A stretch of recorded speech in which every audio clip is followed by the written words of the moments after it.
大家问千万字，逐工要跟大家做伙来捌一日。咱拢讲，咱做代志爱谨慎，千万唔通凊凊彩彩、含含糊糊。今仔日要甲大家小解这一日，咱同齐来看到，这就是慎谨慎的慎，读死因慎第7条。古早台语字典解说这字慎的意思有细字，咱讲是谨慎，要是做代志正张弛。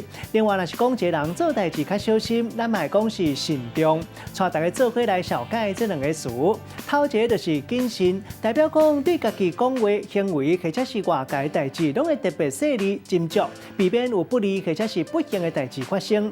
第二个词读做慎重，这是形容一个人的行为甲处理代志拢特别谨慎、正定着、正在，嘛会当讲是有代志。若颠倒变的意思，就是当下无代志。咱用一句话来举例，甲这两个词合做伙。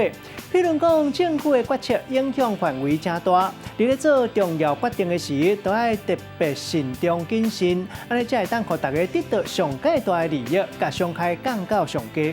今仔日小解这一日读做慎，提供给观众朋友来参考。